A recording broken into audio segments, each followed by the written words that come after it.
Ladies and gentlemen, the regular session of the Sangguniang Panglungsod is about to commence. Everyone, please rise. As the elected City Vice Mayor and the presiding officer, this 39th regular session is now called to order. Roll call, please.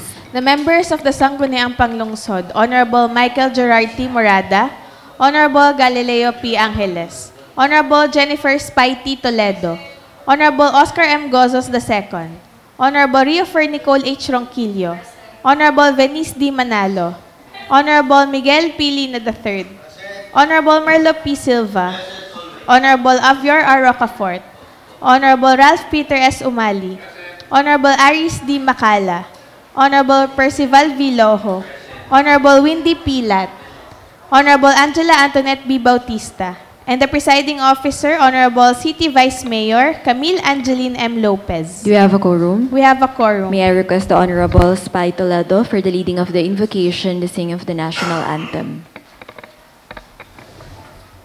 Lagay po natin ang ating sarili sa presensya ng Panginoon sa ngalan ng Ama, ng Anak, ng Espiritu Santo. Amen. Panginoon, maraming salamat po sa lahat ng mga biyayang ibinibigay niyo po sa amin. Salamat po sa malinaw na pag-iisip, magandang pangangatawan. Nawarin po, Panginoon, kami po ipatawarin niyo sa amin po mga nagawang pagkakasala. Lalo't higit po ang mga kababayan at mga mahal namin sa buhay na nangamatay. Nawa po sila'y mapunta sa inyong kaharian at mabuhay ng walang hanggan. Ganon din po, Panginoon, itinataas din po namin sa inyo ang lahat po ng mga may sakit. Sila po'y inyong bigyan ng malakas na pangangatawan upang makapagsilbi pa po sa inyo bilang inyong anak at makasama ang kanilang mga mahal sa buhay. Bigyan niyo rin po kami, Panginoon, ng malalakas na pangangatawan at pag-iisip upang magamit po namin sa aming mga tungkulin at bilang isang lingkod bayan. Muli po, Panginoon, maraming salamat po sa pang-araw-araw at sa buhay na ibinibigay niyo po sa amin. Glory be to the Father, to the Son, to the Holy Spirit, as it was the beginning, is now, and ever shall be, world out, and amen. Sa ngalan ng Ama, ng Anak, ng Espiritu Santo. Amen. Ilagay po natin ang ating kanang kamay sa kaliwang bahagi ng ating dibdib at sabay-sabay po nating awitin ang pambansang awit. Mga kababayan, ang pambansang awit ng Pilipinas.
Good morning, everyone. Privilege. Honorable Venice Manalo is recognized.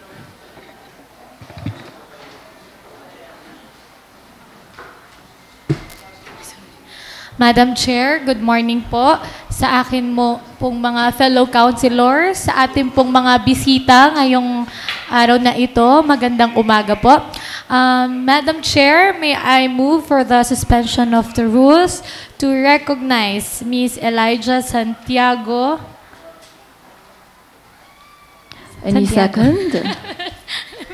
Duly seconded, rules suspended. Ayan, may I call on po Miss Lyja Jaina Santiago po, who won Miss Preteen Global Philippines 2024 and Miss Preteen Global Sensational Queen Philippines 2024. Palakpakan naman po natin si Lyja.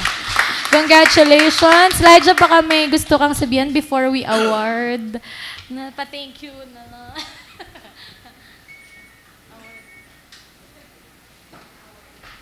Good morning, everyone. I would like to express my heartfelt gratitude on thanking the chairman and, of course, the government officials on supporting me on my last national pageant and, of course, my upcoming international pageant. Thank you and congratulations. Thank you for making Lipa proud. So we now award the resolution. Pabasa na lang natin.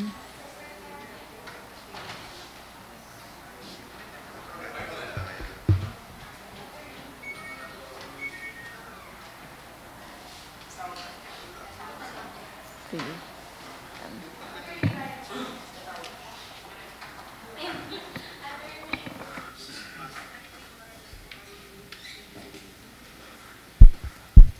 Resolution number 434.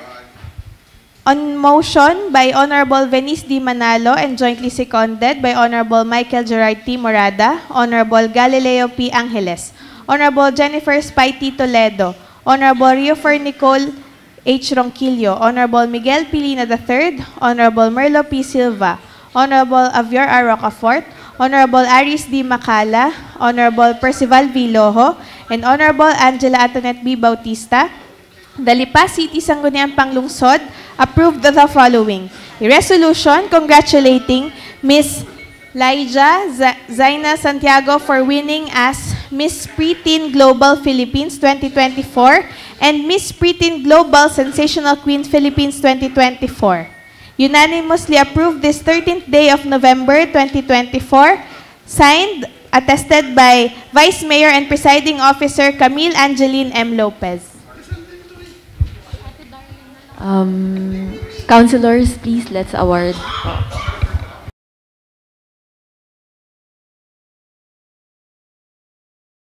Honorable Spy Toledo, please take it away. Thank you, Madam Chair. Madam Chair, nandito po sa atin pong bulwagan ang isa pong dance troupe na mula po sa lungsod ng Lipa, kung tawagin po sila ay Rhapsody PH. Sila po ay nagwagi ng Pakitang Gilas sa Makabagong Sayaw 2024 noong August 30, 2024 sa Batangas City Coliseum, champion. At top 15 out of 55 groups sa Sayaw Pinoy, the NCAA National Dance Competition noong September 2024 at champion muli sa Motor Trade Dance Contest noong October 2024 sa Malvar, Batangas. At nandito po sila, Madam Chair, para ipaalam po sa atin pong sanggunian na meron po muli silang laban sa Pasig ngayon pong November 23, 2024 para sa World Supremacy Battleground at Jade Cup Season 6 sa December 1 sa Manila at Valiant Club Dance Contest sa December 6 ulit sa Taal, Batangas. Nais ko pong tawagin, Madam Chair, ang representative po ng Rhapsody PH para po lubusan nating makilala at mabanggit po nila ito pong kanilang mga contest na lalabanan, Madam Chair.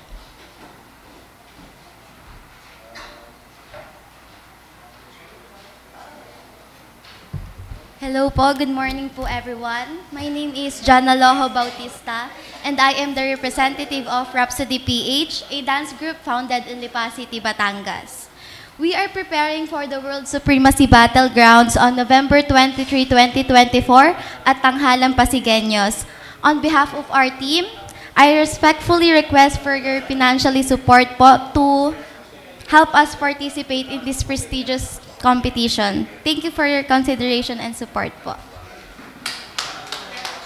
Thank you and good luck po sa upcoming battle po ninyo. And rest assured po na tutulong po ang Sangguniang Panlunsod sa abot po ng aming makakayanan.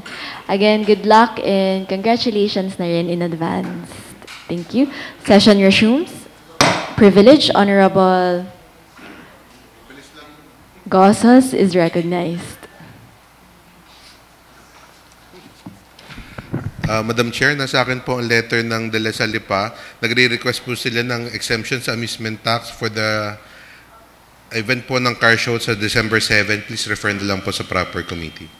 I believe it has been referred na Iba last po. week. Iba Iba po to. yan, madam. Okay. Matter brought up is referred to the Committee on Games and Amusements. So, Madam Chair, nasa akin din po ang request ng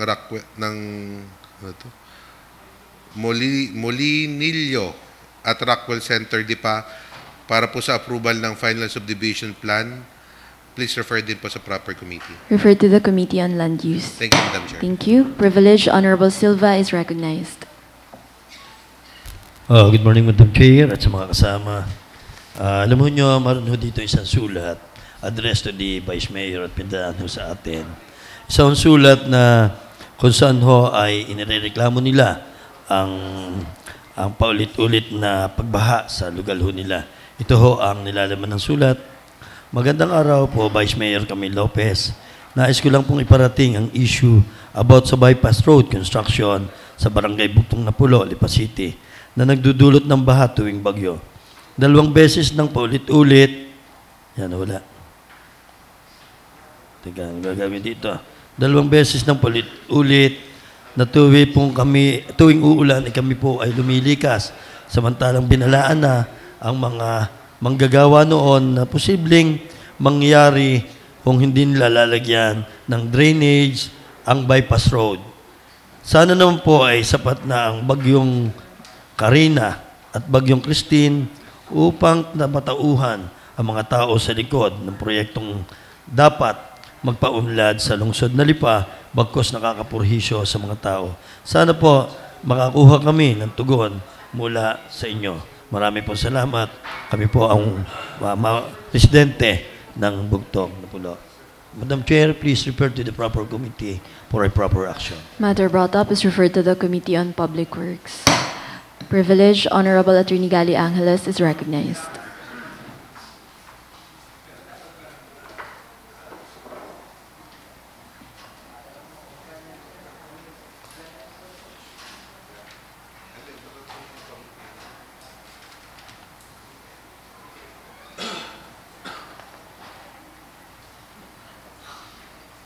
Thank you, Madam Chair. Papalabas mo natin bago ano.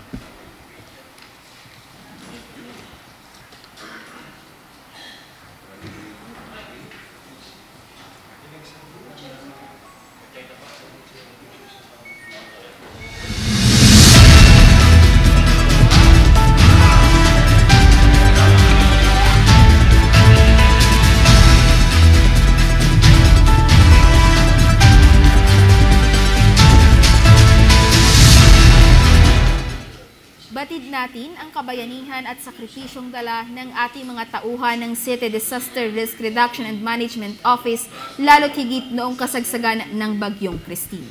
Sa likod ng paghanga at pagbibigay puri, dito natin nalaman na ang mga tauhan ng CDRRMO ay wala pang hazard pay sa kabila ng peligro na sinusuong nila bawat sakuna.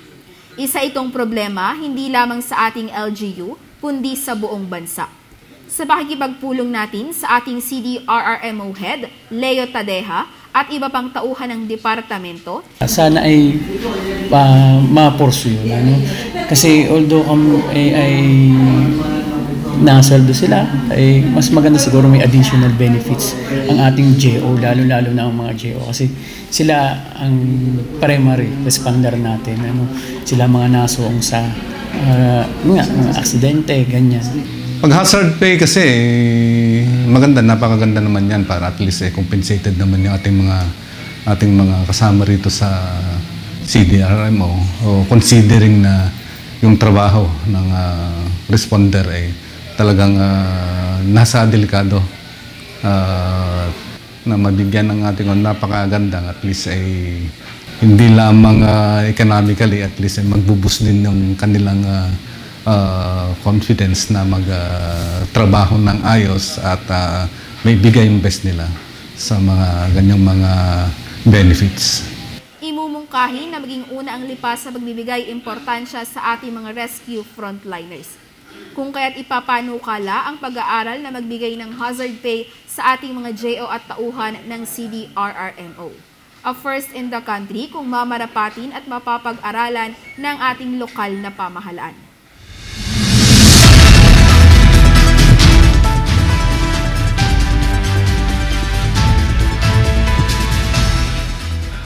Thank you. Sisimulan ko po ang aking privilege speech ngayong araw na ito sa isang pasasalamat. Sa pasasalamat at pagkilala sa ating City Disaster Risk Reduction and Management Office headed by Sir Leo Tadeja. Salamat sa inyong sakripisyo at kinikilala ng ating sanggunian ang kabayanihan ninyo, lalo't higit nang nanalasa ang Bagyong Christine sa ating lungsod. Salamat po sa pagiging huwarang serbisyo publiko. Sa pasasalamat natin ito, nais ko lamang ding buksan ang diskusyon ukol sa isang issue na napapanahon na at naway una ang LIPA sa pagpapatupad nito. Nais ko po lamang imungkahi at na mapag-aralan at mabigyan natin ng sapat na hazard pay ang ating mga kawani ng CDRRMO. Karamihan po sa mga tauhan nila dito ay job order employees.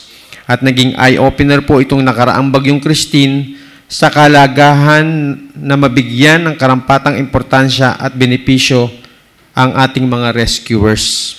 Batid ang pasasalamat sa tungkulin ng ating sanggunian na gawaran ng kahalagahan ang ating CDRRMO. At nakita naman po niyo ang aming report. Madam Chair, I respectfully move that it be referred to the appropriate committee. Matter brought up is referred to the Committee on Appropriations.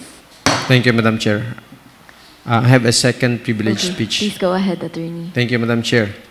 Ang sunod ko naman pong privilege speech ay mula po sa ating City Veterinaries Office. Ito po ay patungkol sa sirana na impound vehicle ng ating City Vet at naway mapag-usapan at ma-allocate po ang karampatang budget ng problemang ito. Sa kanila pong request, sa pagpapatupad po ng ating Companion Animal Regulation of LIPA 2024, ay dito po ay kinakailangan nilang patuloy na panguhuli ng mga stray dogs and cats sa buong 72 barangays. Ito po ay mayroong ruta mula 6 a.m. hanggang 3 a.m. na madaling araw. Ngayon po, ang kanila pong kahilingan sana sa ating sanggunian ay magkaroon po ng karagdagan tao na mga 3 po. Dahil po ngayon dadalawa lang po ang kanilang tao dyan. At yung pong kanilang vehicle na para po sa panghuhuli ay nasira na po, ay sana po ay mabigyan natin sila ng panibagong vehicle para po sa panghuhuli ng mga aso. Ito po ay magkakahalaga daw po ng 1.5 million pesos. At syempre yung sweldo po ng 3 additional personnel.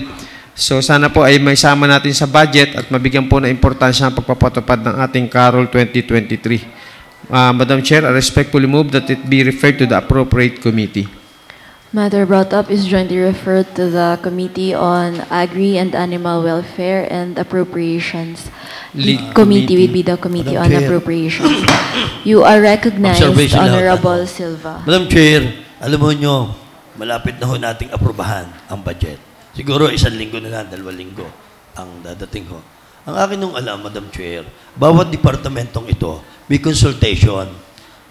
Ang Finance Committee nandyan, bawat departamento, tatanungin, ano ang pangangailangan, magkano ang budget na kailangan, ano ginawa ninyo sa budget na nakaraan, then isasalang dito.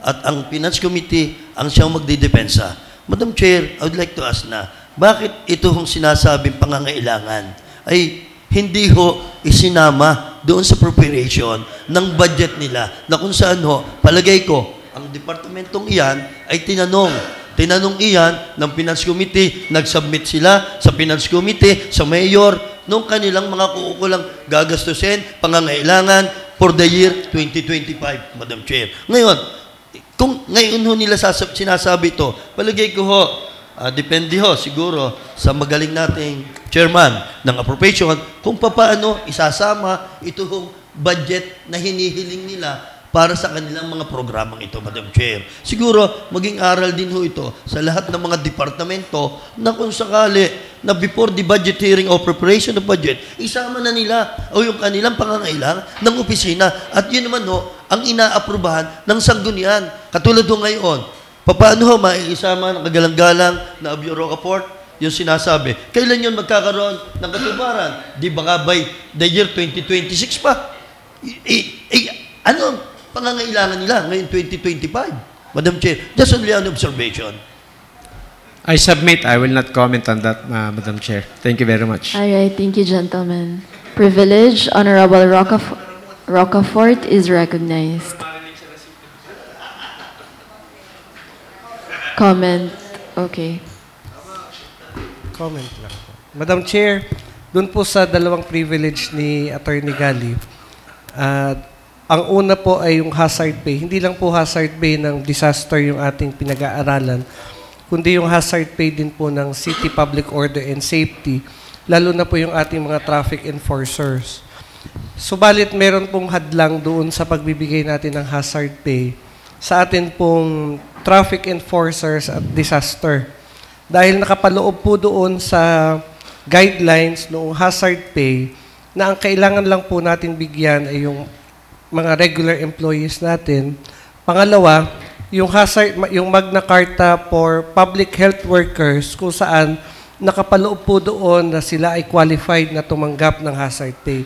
Ito po yung guidelines na ibinaba ng Department of Budget and Management para po doon sa pag-grant ng hazard pay. In fact, meron po tayong ordinansa na nagbibigay, panahon po ni Mayor Oka, hindi po si Junjun yun, yung kanyang tatay po yun, na 500 pesos hazard pay to be given for 6 months, yearly, doon po sa ating mga traffic enforcers. Pero hindi po natin ma-implement because conflict po doon sa guidelines ng DBM na ibinaba. Pero may option po tayo. Ang option po natin, at ito po yung pinag-aaralan natin, taasan yung sahod ng job order ng traffic enforcer at saka po yung disaster natin. Na sa halip na kwentahin po magbigay tayo ng bukod na hazard pay, idagdag na lang po natin doon sa sinasahod nila. Computein po natin magkano yung hazard pay na dapat matanggap nila, tapos yun na lang yung idagdag natin sa sahod nila. Yun po yung ating pinag-aaralan. Pangalawa, doon po sa budget natin for next year, meron po doon sa infra project na construction of animal shelter facility para po sa chairman ng Agri at ng BET. Magkakaroon po tayo ng animal shelter facility doon po sa dati nating tabakan ng basura sa San Isidro. Malaking building po yung ipagagawa natin kasi ang budget po natin doon ay nasa more or less 3 to 5 million pesos. So, kaalinsabay po noon, magagawa ng approval ng budget, gagawa po tayo ng ordinansa establishing or institutionalizing the animal shelter facility. Doon po sa nilalabi ng ilang konsehal na ayaw po nila na pagkakahuli ng aso, given a certain period of time, papatayin yung aso na hinuli, babaguhin po natin yun sa pagtatayo natin ng animal shelter facility. Ngayon, ito pong animal shelter facility, magiging ito ngayon parang bahay ang punan ng mga asong nahuhuli natin kung hindi kukuhanin ng mga may-ari. Kaya sinuggest po natin na kailangan may ordinansa to, may budget to para sa pagkain ng mga aso na dadalhin po natin dito. So yun po, Madam Chair, yung ating mangyari. May budget po tayo ngayon. Naglaan na po tayo ng budget para sa sasakyan ng CityBet na isa para po doon sa kanilang operation ng animal shelter facility. Si Consejeros pa yata naglalabi noon. Okay. Yung aso na wag papatayin. Thank you, Madam Chair, and thank you, Councilor Abior, for the expression of support to the plight of the City Vet and Hindi lang yun, ikaw, supportado kita. CDRRMO officers. Kasi unang-una po, para po sa kaalaman ng lahat, ang rate po ng mga nahuling aso, sa 100 aso po na nahuli, ang 81% po nito pinapatay through euthanasia. 16% na-adapt, siguro yung mga cute. Na-adapt lang pala ay 3%, siguro yung mga cute, at 16% lang po natutubos na may-ari. So bilang isang pet owner, sana po ay mabigyan natin ng magandang pasilidad yung ating mga aso para po hindi mag-resort kaagad to euthanasia yung ating city vet. Kasi wala pong option ating city vet kung hindi euthanasia yung ating mga aso. Kasi wala po silang pagkain, pangalawa yung nag-aasikaso, at yung primarily pong need nila ay yung space kung saan sila ikukulong ng maayos. Siguro kung matutuloy yung proposal ni Councilor Avior na doon sa San Isidro, kung mas malaki, tapos ay mas presko ang mga aso, mas mapapahaba natin ang buhay ng mga aso. Siyempre, ito po ay may mga buhay din. So, nakakaawa naman po pag kada huli ay namamatay ka agad. At pangalawa, minsan po hindi talaga natutubos o hindi alam ng may-ari na nahuli na pala. So, this will give justice to of course, to the lives of the animals. At ganun din po, medyo pagaanin din po natin ng konti yung ating mga nagtatrabaho sa City Veterinary Office. Kita ko po ang mga sakripisyo nila at hirap, lalo-lalo na pag kami nire-refer po kami mga for rescue na animals na nakikita sa lansangan. So, malaki pong tulong ito, ang gagawin ito ni Councilor Avior kung matutuloy po sana at mabibigyan ng karampatang budget, lalo-lalo na po doon sa vehicle na kanilang nire-request sapagkat ito po ay hanggang madaling araw ang operation nila at ito po ay continuous. Sana po ay mabigyan pansin ito. At ganoon din po sa ating mga officers ng CDRRMO ay malaki din pong tulong ito kasi hindi naman po sa pagiging unfair to other JOs, nakita po ang sakripisyo ng mga JO na mga taga-disaster na talaga naman kahit hanggang madaling araw. Although lahat naman po nagsakripisyo for that, but particularly this is their line of work. At dito sila nagfo-focus. Yun pong kanilang hazard, yung delikado o panganib sa kanilang buhay. Pag sila po ay nag-rescue, lumalabas sa lansangan habang nagbabagyuhan, at nakita naman po natin, meron mga nadidisgrasya, nakukuryente, nababagsakan. So, kung sana po mahanapan nga talaga ito ng paraan na kung saan ay mabibigyan po ng importansya at pagkilala ang ating mga job orders para at least naman po makompensate sila sa mga panganib na kanilang sinusuong kapag meron po mga sakunang dumadapo sa ating lungsod. At gayon din po sa mga empleyado ng Disaster Risk Reduction Management Office. So maraming salamat po sa suporta at sana po ay itong sanggunian ay makapagbigay din po ng tulong sa ating mga nasabing mga opisina. Magandang umaga po. Thank you, Attorney Gali. Lastly, Madam Chair, for the information of this august body and all animal advocates, yun pong animal shelter facility natin, it's called animal shelter facility because it's not exclusive for dogs, Madam Chair. So it is open to all kinds of animals. Actually, magkakaroon din po tayo dito ng facility for refuge. Ibig sabihin, pagka po may mga disaster, tapos may mga lugar na kung saan ito po ay livestock ang ating production at kailangan nating ilikas hindi lang yung tao pati yung mga hayop, dito po natin dadalhin. Baka, kambing, mga baboy. So kaya po malaking facility ito, Madam Chair. Magkakaroon po siya ng mga hati-hating division. So ito po ay kauna-unahan sa lalawigan ng Batangas na meron tayo ang lipa na animal shelter facility, Madam Chair. So, sa susunod na sanggunian, sana ho ay wag niyong aalsa ng pondo yung ilalagay namin pondo dito po sa animal shelter facility. Thank you. Any other privilege? Honorable Attorney Gali Angeles is recognized.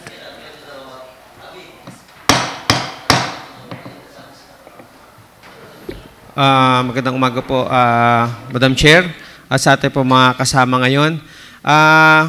Noong nakaraan po ay napag-usapan at nag-hearing na po kami tungkol sa SIPS, no? And I attended the hearing and I also invited some of the councilors. But unfortunately, wala pong masyado naka-attend, and probably we will be able to give opportunity again to our councilors who have questions about SIPS. So we have a visitor,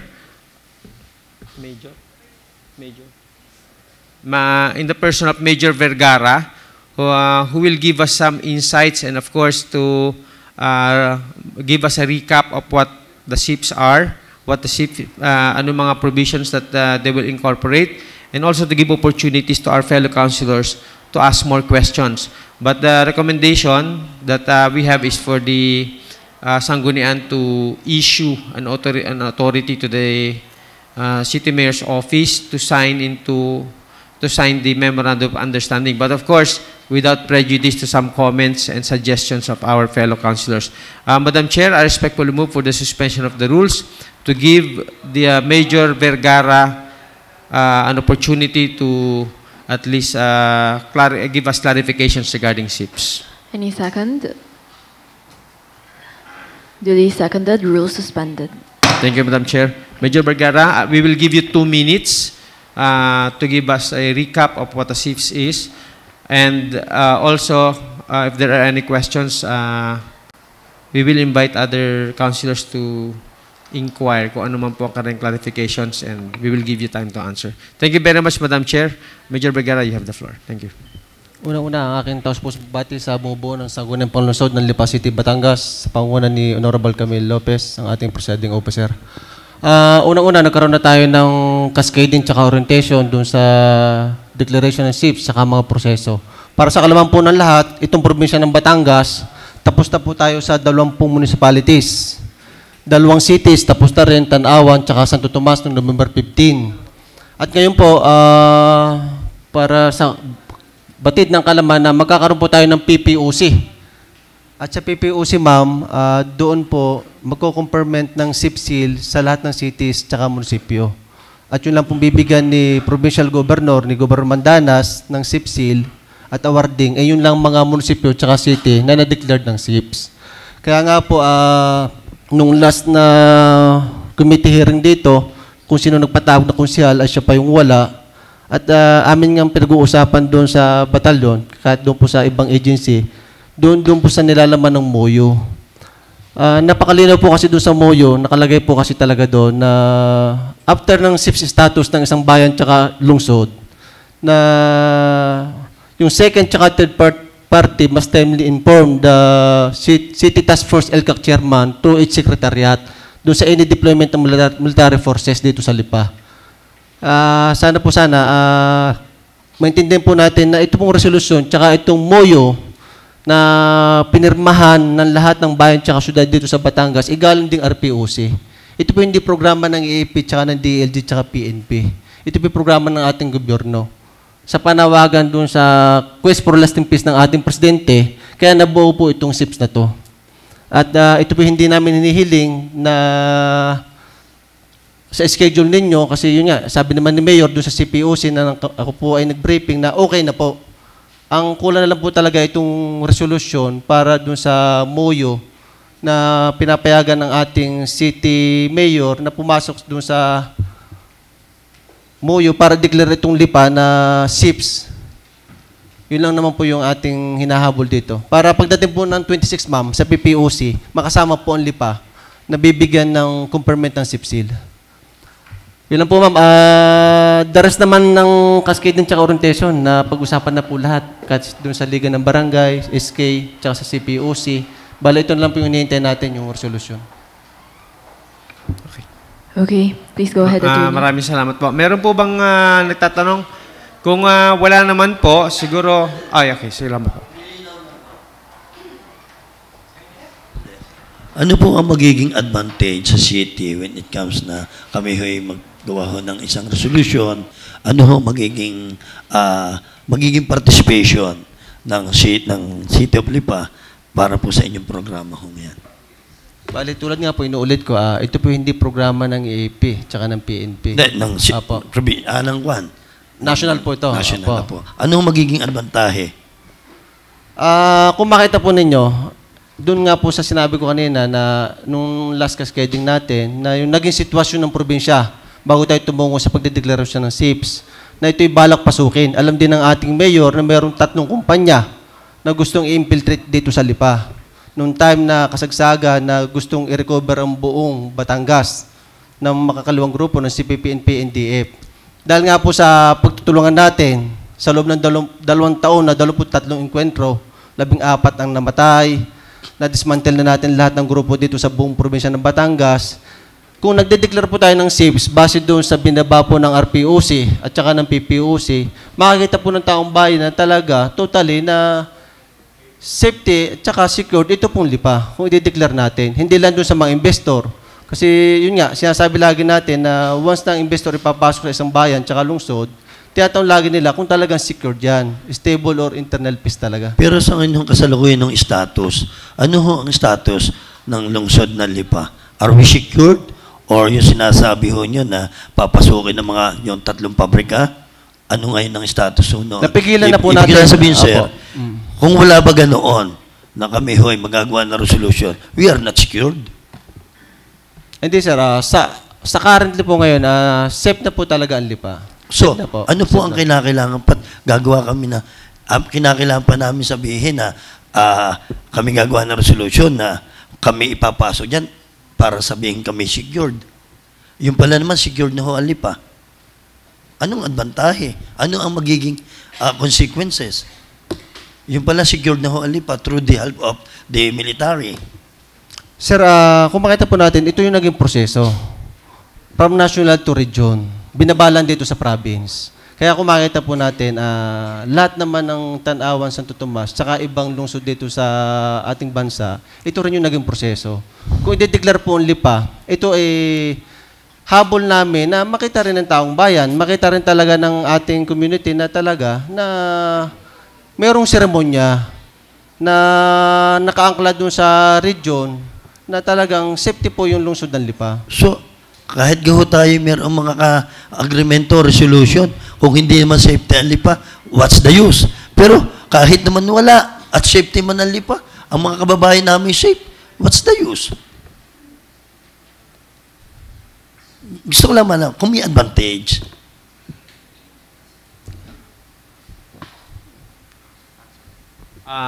Michelle, unang-una, ang hinihiling lang po nila sa atin ay magkaroon tayong resolution na tayo ay nakikiisa sa kanila. So wala namang masama yun dahil nakikiisa. Wala naman tayong positive acts na gano'n. Pangalawa, yung advantage na makukuha natin dito is that if we're going to invite investors, there is now a seal of security. At least parang alam nila na secured ang kanilang investment dito. Yung mga outside threats, katulad ng mga, anong tawag doon? Communist? Yung mga communist, mga ganun, hindi talaga basta sila mapapasok. Wala naman tayong positive na gagawin dito na at least, doon nasa hearing kami, pinag-usapan namin ang mga kondisyon kung magkakaroon tayo ng MOU and that has to be incorporated. One of which is yung concern dati ni Consul Abior na hindi magkakaroon ng pakalat-kalat ng mga sundalo, nagbibigay ng takot sa ating mga kasamahan. Hindi po yun. Ang kanila pong role lang dyan ay parang reinforcement. And just in case, kukulangin at hindi kaya ng kapulisan, laging nakasuporta ang ating mga kasundaluhan. At gayon din naman po ang ginagawa na talaga nila ngayon eh. At yung mga jurisdiction when it comes to prevention of crime, it has always been and will be under the jurisdiction of the PNP. And meron lang dyan na parang reinforcement talaga sila. Yung kanilang hinihiling sa atin na resolution, one of which is just a declaration. a resolution supporting the declaration of stable internal peace and security of the City of Lipa. Ibig sabihin, sinasabi lang natin at sinusuporta natin sila na yung ating SIPs dito sa lungsod ng Lipa. Deklarasyon lang ho ito na ito naman po ay ganun din ang ginawa ng ibang bayan dito sa lungsod ng Lipa. Pangalawa, dito po sa kanilang binigay na sample copy of Memorandum of Understanding, it has already been recommended in our committee hearing, and yan po, may written report dyan that these are the conditions if we're going to push through with the Memorandum of Understanding, one of which yung ang presence nila, hindi sila mag-interfere sa PNP operations when it comes to internal, dito po sa within City of Lipa. And yun naman po, I think, dito po sa SIPs na to, we will gain more advantage than disadvantages. And yun lang naman po. I will, later on, just a manifestation, I will pursue and present my oral committee report on this, and I will support this recommendation. And if ever, kung ano po, hindi na po natin sana ma-delay pa ito. Kung talaga naman po, tapusin na po kasi pabalik-balik na po si Mayor dito. Medyo, ang mga yun po, marami rin trabaho at marami rin silang ginagawa. Nagpapasalamat nga ako sa kanila dahil kahit ganito nagtatagal, dati pa to urgent na, nagbibigay sila ng time. And this is for our protection. This is for the advantage of the City of Lipa and the constituents. Their safety is always a priority, not only by the PNP, but as well as the AFP. So later on, kung talaga pong ayaw natin, di sasabihin na lang natin, we will go through a votation na lang later kung talagang para malaman nila. So we will not be wasting their time anymore. So, yun lang po, Madam Wala Chair. naman nung nagsasabing ayaw. Nagtatanong lang. It's our hindi job. Naman, hindi ko naman It is our job. I am not questioning yes. your... What is the point of order, Honorable Rocafort? Madam Chair, pwede ka ho tayong mag-resume na ng ating rules so that Attorney Gali on record can defend the questions of Consehal Marlo Silva. Total, yung atin pong bisita naman ay nasagot na niya lahat sa committee hearing, pati nung naimbitahan natin siya. So, may I request that the members of the Sangguniang Panlungsod now deliberate the MOA, Madam Chair. So, considering na si Attorney Gali na rin naman po nasagot. Madam Chair, before we go, we proceed to the regular session, ay isa lang ulit tanong. Okay, kasi, final question. Alam mo nyo bakit ako nagkakaganto ho? Na-experience ho namin nung ako'y medyo bata pa. Nagkaroon ho ng, tanda siguro ni Sir, at baka siguro alam mo yun, nagkaroon ho dito ng kaguluhan sa Lipa, kung saan ho ang pulis at ang sundalo ay nagpamarel. Alam mo nyo, pag sabi nga ho natin, kapag mga, kung sa kumbaga ho pagka ang dalawang Texas, nagkasama sa isang kulungan kumisay nag-aaway na ho. Ngayon, ang tanong ho, hindi na ho yun. Isa pa rin lang ho, Madam Chair. Parang ang resolution gagawin natin ay parang supporting lamang doon sa kanilang pagdidetermine na ang Lipa ay talagang safe city when it comes to, we're talking about the insurgency only, hindi pa yung ibang bagay. Just only an insurgency. Ito lang ho yun. Insurgency lamang po. Ayun. Yun nga ho. Gusto ko malaman ho lang na kung ano ho yung format ng resolution na gagawin natin. Dahil, ang akin na isang tanong, na i-declare na ganin yung Lipa na peaceful city. Sir, ang tanong ko lang, itong resolution na ating pinag-uusapan, nabasa nyo na po ba? Base ho sa i-report ng committee, kaya lang ako nagtatanong para malaman ko rin ho kung ano yung Yes, nilalaman sir. Kasi nila. kung naintindihan po natin yung cascading tsaka orientation na pinakita ko doon within 2 hours na briefing at yung po naman inaintindihan din natin lahat. Base doon sa naging sitwasyon, kung paano tayo tumungo dito at sinusod lang din namin yung programa ng ating national, regional papunta dito. Ang tanong ko din po, doon sinasabi yung advantage. Anong advantage? Pag ang lipo ba ipinakita natin at nag-declare tayo ng stable internal peace and security at nakita ng buong bayan, ng buong Pilipinas na po, na dineclare nating SIPS. Kasi ang nilalaman kasi po ng resolution, ipinapayagan lang naman natin ng ating city mayor na pumasok sa isang memorandum of understanding para declare pong stable internal peace security ang Lipa. Ngayon, ang tanong nyo po lagi, kung advantage, ano ang advantage? Hindi po ba mo advantage? Kayo po, tanong ko po kayong lahat. Kung mapayapa po ba ang Lipa at nakita ng buong Pilipinas na mapayapa ang Lipa, hindi po ba advantage sa inyo yun, sir? Totoo yun. Lahat tayo naghahangad noon. Opo, sir. Then, yun lang naman po yung kuha namin. Nasa inyo po, sir. Ako po, wala po akong habol dito. Kasi hindi namin ito programa. Lagi po sinasabi doon sa lahat ng bayan. Kasi 20 bayan na po ang ating na-declare. 2 lungsod na ang ating na-declare. Dito lang din po talaga nagtagal, sir. Unang-una. Kasi tama din naman po. Kasi kayo doon po yung paperma. Pero ang sa amin lang naman po is sana maintindihan po natin na hindi po ito programa ng EAP tsaka PNP tsaka DLG, sir. Programa po ito ng ating Pangulo pababa dito, kaya nagde-declare tayo. Yung sinasabi nyo naman na magkakaroon ng military takeover, hindi po totoo yun kasi aalis nga po kami pag dineclare ng SIPS. Wala ho tayo sinasabi ho na military takeover. Wala po. Sinabi ko lang yung sa experience, no, bata pa ho, kung saan ho ay nagkaroon ng away, ang pulis at saka ho, yun ang sundalo. Yun kasaysayan ho ng Lipa. Yes. Alright I just po. want to inform the body. Okay, thank okay you na. so much, Apa. Thank you so much, Major. I will now resume the session po.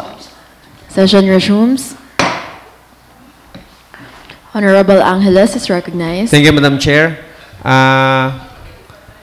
Kung wala na po, akin pong I will... Okay. What is the point of order? No? Okay. Sorry. Okay. Madam Chair. Sige. Manifestation lang naman po, no point of order. Just to be put on record before the proponent move for the approval of the MOA. No.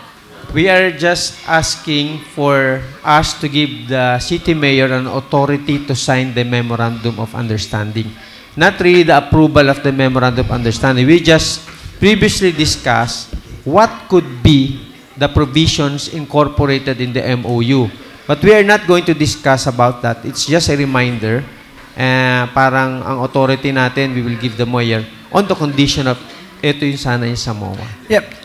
Yes, Madam Chair, we fully understand the subject matter to be discussed in this hearing and in this session, Madam Chair. And we fully understand yun pong papa-aprobahan natin. But the question would be, last time, ang pinag-usapan po natin ay yung content noong Memorandum of Agreement. Now, may we know from the proponent, what are the amendments na binago po natin doon sa Memorandum of Agreement from the original MOA na ibinigay po sa atin? Okay, thank you, Madam Chair. The amendments that we have considered came from those comments, especially from the comments of the Councilor Avio Rocaport and also from the comments of Councilor Merlo Silva during the time that I first proposed for the authority. One of which is, the first is that the presence of the soldiers or yung mga AFP, hindi po sila yung parang laging pakalat-kalat. They will only be here if needed or if there are requests for reinforcement just in case something needed reinforcement o may mga nangyari po na kailangan ng kasundaluhan natin. Yan po isa sa alam ko po naging concern ni Councilor Abiod before, yung military presence that would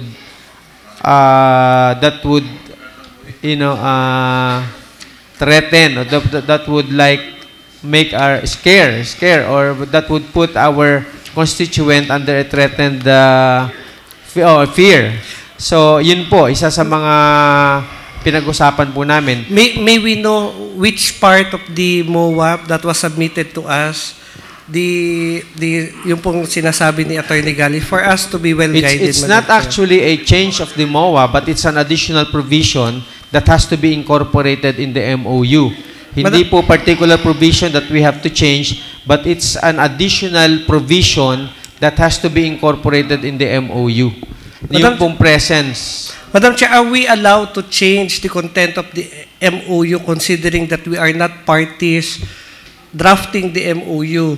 The one who should, we need to recommend the MOU to those who drafted the MOU para yun po yung ating pag-uusapan. Kasi we can only recommend but we cannot change the content of the MOU, Madam Chair.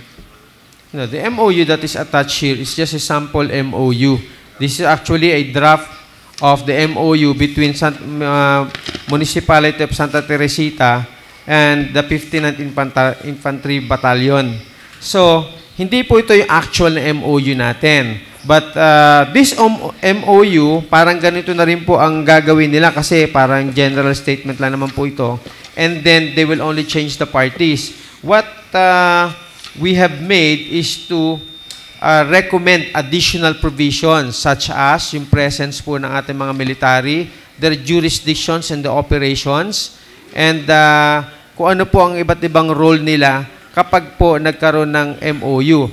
And also, I'd like to remind everyone that we are only asking for the authority to give our city mayor to sign an MOU. But this is not the actual MOU that is going to be signed. We should also consider that we should also give discretion, trust, as well as the discretion of the city mayor to see to it that the city government of Lipa will not be placed in a disadvantageous position just in case there is an MOU drafted for him to sign. Babasahin pa naman ho ng mayor yan, ipapareview pa rin sa legal. But of course, ito pong pag-uusap natin dito, ito po ay i-incorporate nila at kukuha rin po sila na idea dito sa ating mga napag-usapan as well as the conditions by which we are authorizing him to sign. So, yun lang po sana ang gusto ko na makapag-suggest din po tayo ng mga kondisyones na, Mayor, pag sinay na naman ito, kailangan nandito itong provisions na to. And we trust the we trust the wisdom of our mayor to be able to come up and agree with a very reasonable, safe, and advantageous to our LGU, an MOU like that. But Madam Chair, our recommendation, considering that is a pure resolution, is recommendatory on the part of the executive department. So, once we give them the authority, it's up to the members of the legal team of our city to draft the MOU based on what they believe it should be drafted. Whether or not they take into consideration the recommendations of the Sangguniang Panlusad. Wala na po tayong habol unless after the authority, we ratify the contract to be signed by the executive department. So yun po yung ating worry. Wala po tayong dito, ang akin pong tiyuhin. Sa father side ay retired colonel ng Philippine Army, si retired Colonel Wenceslao Rocafort. So kami po ay sa side namin ay may pamilyang sundalo, sa side ng aking ina may pamilyang pulis, retired Colonel Abelardo Reliora. So wala po tayong against dito. Yun lang, maging maganda yung drafting po ng ating MOA. And Madam Chair, Councilor Rocafort. So for us to settle that first issue, what we can do is that we authorize the mayor on the condition that before the effectivity of the MOU, it should be ratified before this sanggunian. So that parang wala po tayong masyadong pag-usapan na kung magkamali po si Mayor o kaya ayaw natin at nalagay po sa alangan ng Lipa, we should include in our authority that the MOU will be subject to ratification of the sanggunian. we will clip the authority of the mayor into signing the MOU subject to our ratification. So we will be able to address the fear that we have just in case our mayor acted unreasonably. Hindi naman unreasonable Or hindi unreasonable. Yung ano lang po, at the advice of this legal team, they maintain their position that they stick to the MOA because it is ito po yung isinabmit sa kanila. But fair enough na atin pong ira-ratify yung kontrata. Fair enough na po sa akin yun, Madam Chair. Salamat po. Madam Chair, Councilor Abier, just to for the guidance of everyone, we will be asking 2 resolutions in this session. One is authority of the mayor to sign the MOU, and the second is declaration of SIPs in municipality of Lipa, in city of Lipa. Dalawa po. Deklarasyon natin na tayo ay SIPs and isa pong authority para po kay mayor. Kung wala pang authority, kailangan ho'y pirmahan muna bago tayo mag-declare ng SIPs. Sorry sir.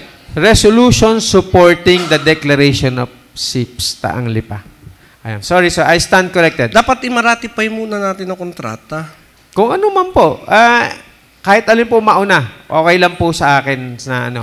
Kung yan po ay mauna natin na bigyan ng permission pagpirma, and then after ratification, we will include the resolution supporting the declaration of Lipa as SIPs. Okay lang po kung ano po mapagkasundo ng ating kapulungan. Madam Chair, sige po. Madam Chair, I would like to read my, for the record, yung akin pong manifestations. Madam Chair, the separation of military and police roles in the principle by which the military and law enforcement perform clearly differentiated duties and do not interfere with each other, areas of discipline. Whereas the military's purpose is to fight wars, law enforcement is meant to enforce domestic law. Neither is trained specifically to do the other's job. Military and law enforcement differ, sometimes fundamentally in areas such as source of authority, training in use of force, training in investigation and prosecution, and training in enforcing laws and ensuring civil liberties. Even gray area threats like drug trafficking, organized crime, or terrorism will require sophisticated investigative skills and adherence to procedures for building a case, as well as close collaboration with prosecutorial and judicial authorities. These are arguably traits solely attributed to law enforcement officers. Military personnel, on the other hand, are trained to defend the national territory from foreign military threats and are equipped with weapons designed to kill the enemy rather than to stun or disable. The presence of a heavily armed military standing in for law enforcement personnel may reassure anxious civilians or not, but it should at best be partial and short term. So, Madam Chair, that is the position of this representation with regards to our topic for today. All right, thank you po. Pwede na ba ako magpa-approve? No, not yet. Later po. Okay, kung wala na po, I submit to the sound discussion later of our colleagues. So that will be all, Madam Chair. Maraming salamat. Thank you, Attorney. Any other privilege? We now proceed with the reading of the minutes of the preceding session. Honorable Attorney Angeles is recognized. Thank you, Madam Chair. I respectfully move to dispense with the reading of the following minutes. The minutes of the November 6, 2024 regular session and the minutes of the November 13, 2024 regular session, and of course the approval of both minutes. Any second? Seconded by Honorable Silva Loho Umali Rocafort Manalo. Discussion, objection, hearing none, the motion is hereby approved. Thank you, Madam Chair. Proposed ordinances and resolutions for second reading. Honorable Gozos is recognized. Madam Chair, I would like to request that we dispense the reading of Committee Report on Housing 2024-042 from A to E, and the same be approved for second reading. Seconded by Honorable Silva. Discussion. Honorable Rocafort is recognized.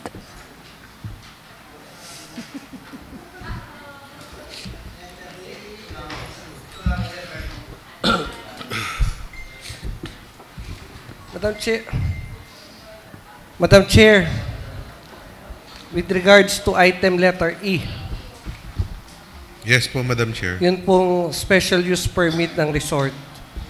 Opo. Ang atin pong pinag-uusapan ay maliit lang, 251 square meters. Yes po, Madam Chair. So, ito po ba'y gagawin nilang negosyo o personal use nung may-ari? Negosyo po, Madam Chair, kaya po ginagawa pong commercial yung property and kaya po ina-apply po for special use permit. So, ilang pool po ang pinag-uusapan natin dito, Madam Chair? Isang swimming pool lamang po, Madam Chair. Most likely po ipapasok din po for Airbnb purposes.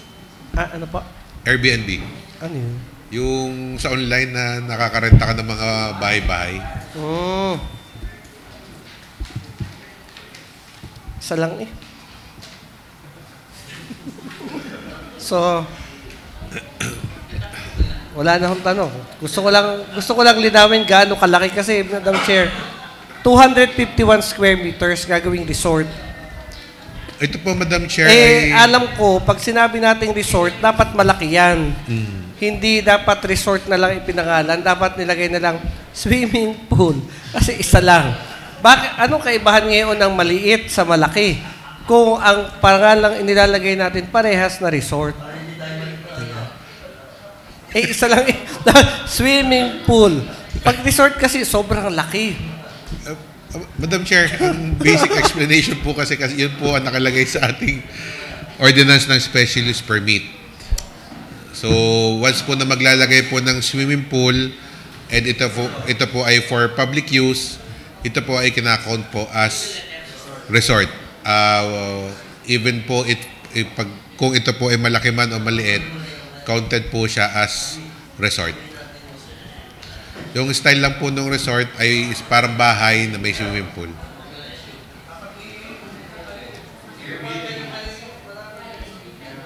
Nakatanong tanong? Ito ka po ay may bayad o wala ang SUP? Meron po. Ang computation po ng special use permit ay nakabase po doon sa material cost na kanila pong gagamitin sa pagtatayo nung kanilang resort. May bukod pa po yung bayad ng special use permit doon po sa reclassification fee. So advantageous din po sa city government. Sige. Thank you. Is there any objection? Hearing none, the motion is hereby approved for the second reading. And last po, Madam Chair, I would like to request that we approve for second reading and dispense the reading of the Committee Report on Housing 2024-053 and the same be approved for second reading. Seconded by Honorable Silva. Discussion? Objection? Hearing none, the motion is hereby approved for the second reading. Thank you, Madam Chair. Thank you. Honorable Morada is recognized.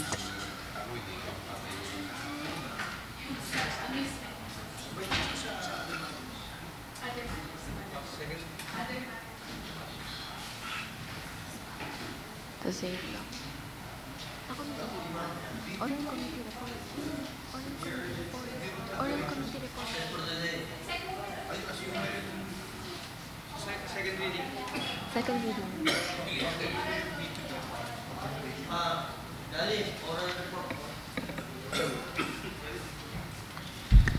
Madam Chairwoman, referred to my committee was the request of De La Salle Lipa para sa kanilang upcoming Pistahang Musika event which is scheduled to take place on November 23 sa De La Salle Lipa, aimed to help Lasallian scholars and the victims of the recent typhoon Christine So Madam Chair, nakausap din namin itong mga taga De La Salle. Wala pong rent sila na siningil or anything. So ang request nila ay ma-exempt itong event na ito from the amusement tax, Madam Chair, and I move na this is my oral report at ma-move for second reading, Madam Chair. Seconded by Honorable Silva. Discussion. Honorable Rocafort is recognized.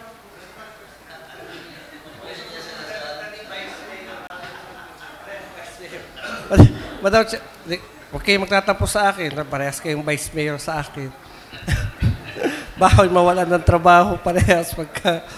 Madam Chair, I would like to request that be part of the provision of the exemption is that yung sinabi na ho ni Consel Mikey na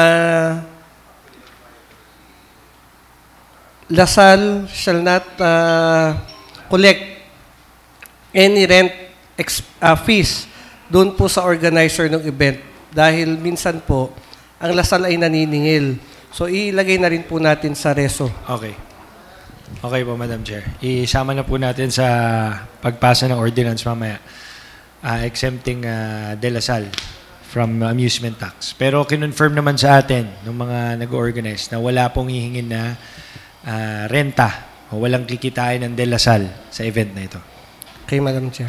So be that part of the resolution that we discourage Lasal from collecting any fees, considering that the event is for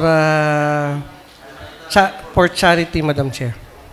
Thank you. Is there any objection? Hearing none, the motion is hereby approved for the second reading. Honorable Attorney Gali Angeles is recognized.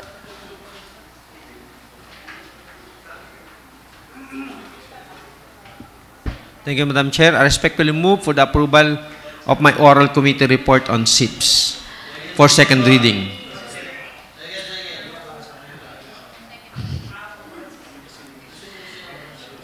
Kindly reiterate your motion po, yung title.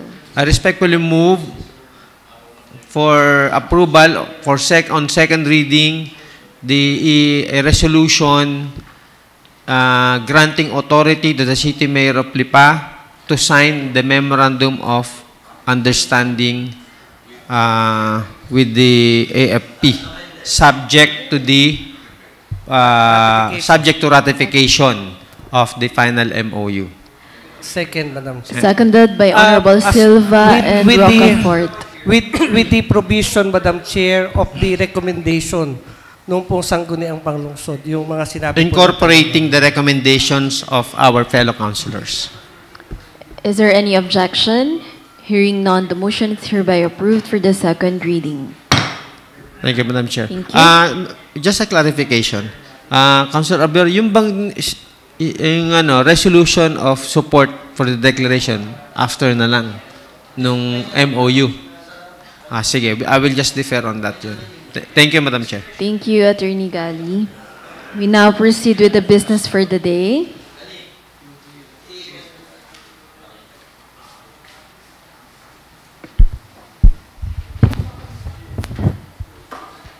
Business for the day. Number 1, letter of the City Mayor requesting for a resolution granting authority to re-enter into a contract of professional services with Miss Mary Christine Litan and Miss Marife Amador Gonzalez as psychometrician at Agapay Treatment and Rehabilitation Center. Refer to the Committee on Appropriations. Number 2, letter of the City Mayor requesting for the passage of an ordinance entitled Water Quality Monitoring Unit and Bantay Ilog Ordinance of Lipa City. Refer to the Committee on Environment. Number 3 to number 13, reclassification requests of various owners for various properties located at various barangays in the city of Lipa. Refer to the Committee on Land Use. Number 14, letter of the City Administrator forwarding the request of Mr. Anson D. for the issuance of special use permit for the proposed 3-story residential commercial building with warehouse located at Barangay Gis, Lipa City. Refer to the Committee on Land Use. Number 15, letter of the City Administrator forwarding the request of Mr. Raymond Ordoña for the issuance of special use permit for the proposed small town lottery to be located at Barangay Mataas na Lupa, Lipa City. Refer to the Committee on Land Use. Number 16, annual budget for budget year 2025 of Barangay San Celestino in the amount of 5,120,588 pesos. Refer to the Committee on Appropriations. Number 17, annual budget for budget year 2025 of Barangay Kumba in the amount of 7,248,346 pesos. Refer to the Committee on Appropriations. Number 18, annual budget for budget year 2025 of Barangay Sabang in the amount of 36,225,923 pesos. Refer to the Committee on Appropriations. Number 19, annual budget for budget year 2025 of Barangay Malagonlong in the amount of 5,406,891 pesos. Refer to the Committee on Appropriations. Number 20, annual budget for budget year 2025 of Barangay Duhatan in the amount of 5,368,965 pesos. Refer to the Committee on Appropriations. Number 21, supplemental budget number 1 for the budget year 2024 of the Sangguniang Kabataan of Barangay Bolbok. Refer to the Committee on Appropriations. Number 22, letter of the Punong Barangay of Sampaguita, Honorable Roberto M. Zara Jr., forwarding a copy of Barangay Ordinance number 1 series of 2024 entitled Kautusang Nagtatakda na mas sa ibatas ang pagbabago o pagpapalit ng barangay logo. Refer to the Committee on Barangay Affairs. Resolutions and ordinances for the third and final reading. Honorable Cosos is recognized. Madam Chair, I would like to request that we approve for third and final reading Committee Report on Housing 2024-052 from A to E and Committee Report on Housing 2024-053. Any second? Seconded by Honorable Rocafort, Umali, Silva, Macala. Objection? Hearing none, the motion is hereby approved for the third and final reading. Thank you, Madam Chair. Thank you. Honorable Morada is recognized. Madam Chairwoman, given the details that we discussed a while ago, I move for the passage of an ordinance granting exemption from amusement tax for the upcoming Pistahang Musika event, which is scheduled to take place on the 23rd of November 2024 at De La Salle Lipa Centrum, which is aimed to help Lasallian scholars and the victims of the recent Typhoon Christine for third and final reading, and maisama yung mga inad po ni Consel Avior na wala pong income o kikitain sa event nito ang De La Salle Lipa. Any second? Seconded by Honorable Silva, Loho, Toledo, Rocafort, Umali, Macala, Ronquillo, Angeles, Manalo. Objection? Hearing none, the motion is hereby approved for the third and final reading. Thank you, ma'am. Thank you. Honorable Angeles is recognized. Thank you, Madam Chair. I respectfully move for the passage of a resolution authorizing the City Mayor of Lipa to sign the Memorandum of Understanding with AFP subject to certain conditions as discussed in this session for the third and final reading. Subject for ratification. And subject to ratification. Any second? Seconded by Honorable Silva, Loho, Manalo, Toledo, Rocafort, Umali, Macala, Ronquillo. Objection? Hearing none, the motion is hereby approved for the third and final reading. Thank you, Madam Chair. Thank you. Any other matters? Honorable Gozos is recognized.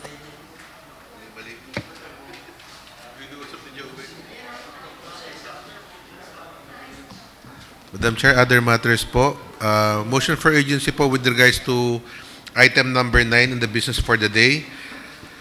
The classification request from agricultural to residential use of Mr. Alex Burgos with an area of 300 square meters located po at Barangay San Jose.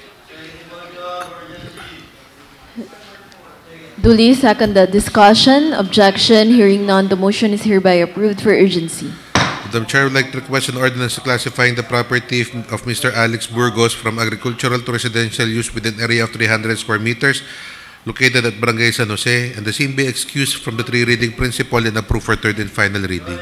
Jointly moved by Honorable Silva, seconded by Honorable Toledo, Manalo, Umali, Macala, Ronquillo. Objection, hearing none, the motion is hereby approved for the third and final reading.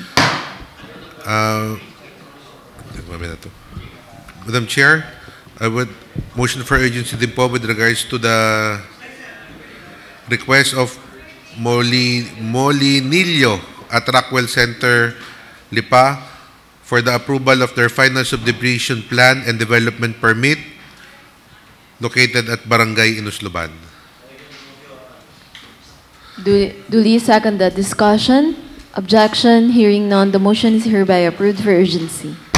Madam Chair, I would like to request an ordinance approving the final subdivision plan and development permit of Molinillo at Rockwell, Lipa, located at Barangay Inusluban, and the same be excused from the three reading principle and approved for third and final reading. Jointly moved by Honorable Silva, seconded by Honorable Umali Makala. Objection? Hearing none, the motion is hereby approved for the third and final reading. Motion for urgency po, Madam Chair, with regards to the request of Ms. Maria Julieta Rivera for the reclassification of their property with an area of 358 square meters from residential to commercial use located at Barangay Pinagkawitan. Duly seconded. Discussion? Magpapalunch daw Objection? po si Hearing none, the motion is hereby approved for urgency. Kapalage daw si Spy. Madam Chair, I would like to request an ordinance reclassifying the property of Ms. Maria Julieta Rivera from residential to commercial use with an area of 358 square meters located at Barangay Pinagkawitan, and the same be excused from the three reading principle and approved for third and final reading. Jointly moved by Honorable Silva, seconded by Honorable Umali Makala Manalo Toledo. Objection? Hearing none, the motion is hereby approved for the third and final reading. Madam Chair, motion for urgency po with regards to the request of Marife Galdo for the reclassification of their property from agricultural to commercial use with an area of 583 square meters located at Barangay Matas na Lupa. Duly seconded. Discussion? Objection? Hearing none, the motion is hereby approved for urgency. Madam Chair, for the information lang po ng body, ang una po kasi nilang request ay agricultural to commercial use, and upon committee hearing po ni Honorable Merlo Silva, ang ni-request po nila ay for institutional use. So, Madam Chair, with that regards po, I would like to request an ordinance classifying the property of Ms. Marife Galdo from agricultural to institutional use with an area of 583 square meters located po at Barangay Mataas na Lupa, and the same be excused from the three reading principle and approved for third and final reading.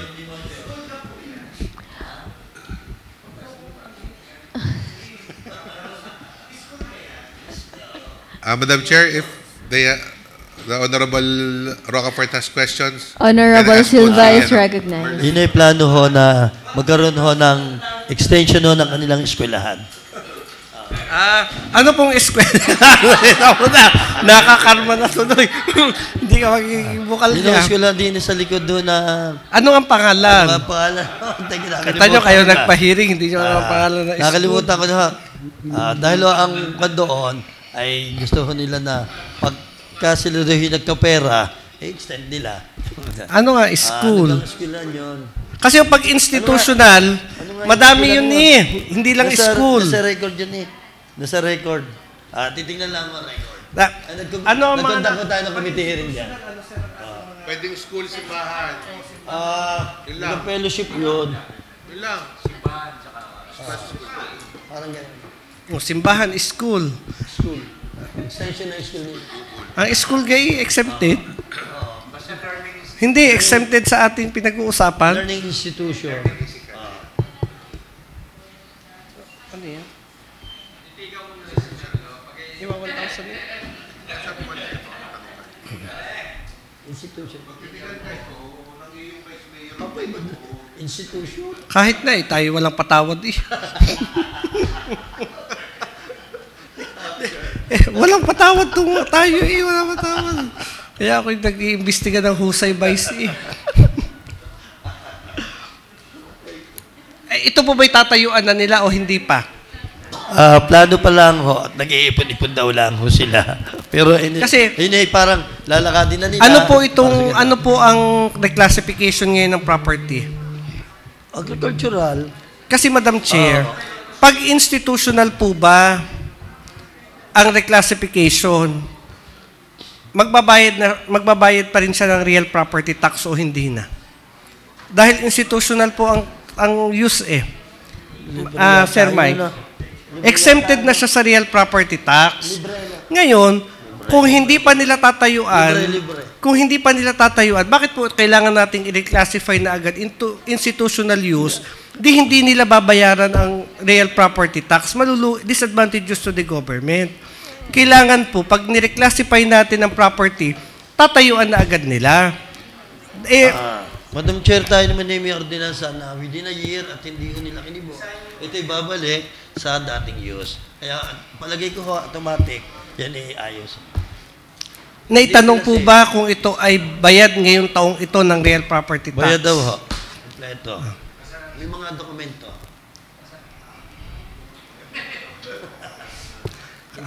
Madam Chair, yan ho ay sa aking palagay, dapat ho ay kung kailan nila tatayo, doon na ho natin sila pagbayarin. Yun hong ordinansa natin, pwede ho natin i-apply yun doon sa mga malalaking nagpapa-reclassify ng lupa. Pero ito ho kasi ay institutional, Madam Chair, iba ho ang gamit na gagawin. Once you convert your property into institutional, you are exempted from paying real property tax.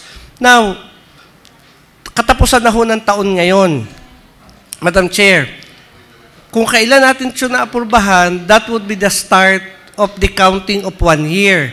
So kung aprubahan natin siya next year, mag-aantay tayo ng hanggang November para tayuan nila ito into institutional. So hindi sila magbabayad ng payment ng real property next year. Exempted sila. Totoo yun, pero ang advantage naman ho niyan ay sigurado naman ho marami hong matutulungan na kabataan, mga bata na taga-lisod ano ho kinalaban nung dahil tatayo ho niyan bata, eskwelahan ho. May bayad ho yung mga batang nag-aaral dito. Pero when it comes sa education, ito nga ho ay nasa agenda. Ito nga po, Madam Chair, ay nasa agenda o inergent kasi dami na Madam Chair, yan ho ay nasa agenda 2 weeks ago at tayo naman ho nagkaroon ng pagkakataon na mag-conduct ng committee hearing. Napa-refer po sa Committee on Land Use 2 to 3 weeks ago.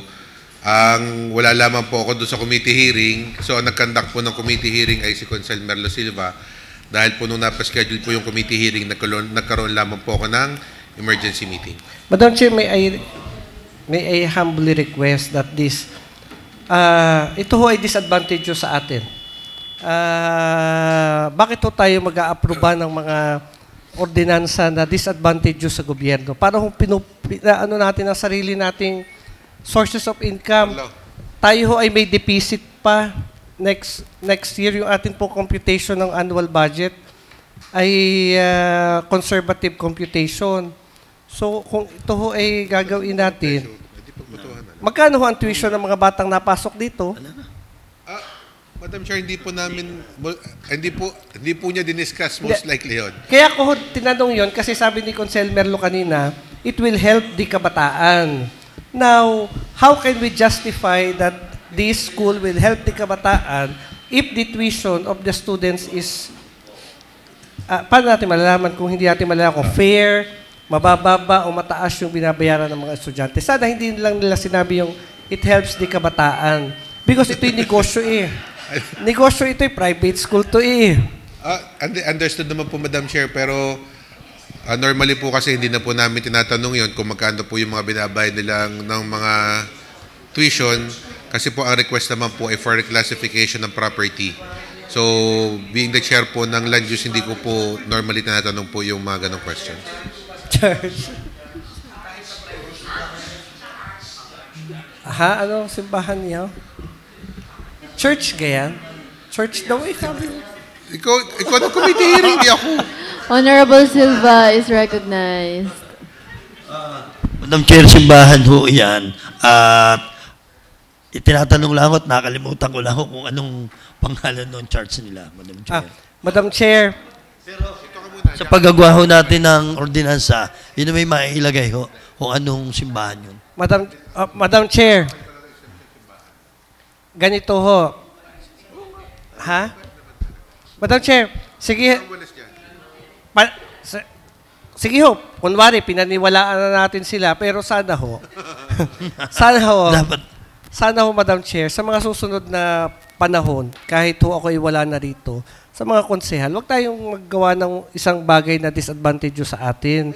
Kasi ho... gagawin natin doon. Madam Chair, ito naman po ba't sabi mo kayo na school? Hindi po disadvantageous sa city government. Kasi babayad din po sila ng reclassification fee na 10 pesos per square meter. Madam Chair, may real property tax nga yan eh. Ang ating pinag-uusapan ay yung the payment of real property tax. Bukod... Hindi po exempted sa real property tax ang schools. Exempted po siya. Exempted ba? Pag siya ini-reclassify na, exempted na po siya sa payment of real property. Because doon po sa ating, ako ho ang nag-aral ng real property tax natin, institutional and special classified under the assessment of the city assessor is exempted from the payment of real property tax. Tunay ho yun, matik ho yun na exempted dahil ito ho ay bagamat ito ay pag-aari ng charge. Ngayon, yun hong property, gagawin ho nila na eskwelahan ng kanilang mga members. Okay, Madam Chair. Kaya lang may bayad ho ito. Madam Chair. Ako naman ho hindi na kontra. Sinabi ko na nga pinaniniwalaan ko na kayo. Okay na. Okay na ho. Kaya lang ho, ang atin ay ito man ho'y gawing school o hindi, magbabayad pa rin ho yung mga napasok. Wala naman libre eh. Kung ikaw ay public, okay, libre. Pero minsan yung mga private Catholic schools, mas mahal pa ho ang binabayaran. Para alam ho ng mga kababayan natin, exempted sila sa payment of taxes, wala silang buwis na binabayaran, pero ang mahal ng sinisingil nilang tuition sa mga estudyante nila. So, noted ho, noted. At tatandaan ho namin.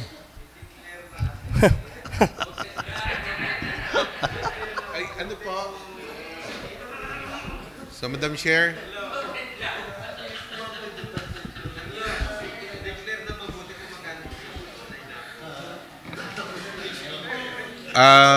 yung pending motion po, Madam Chair, for the approval of the ordinance. Is there any objection po? Hearing none, the motion is hereby approved. And lastly po, Madam Chair, I would like to, nasa akin po ang request ni Ms. Mariel Angela de la Torre Bayugo for the reclassification of their property from agricultural to residential use with an area of 1,000 square meters located po at Barangay Santo Niño. Please refer po sa Committee on Land Use. Matter brought up is referred to the Committee on Land Use.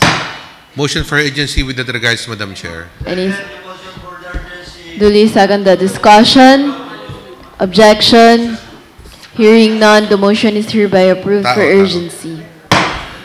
Madam Chair, I would like to request an ordinance classifying the property of Ms. Mariel Angela de la Torre Bayugo with an area of 1,000 square meters from agricultural to residential use located at Barangay Santo Niño, and the same be excused from the three-reading principle and approved for third and final reading.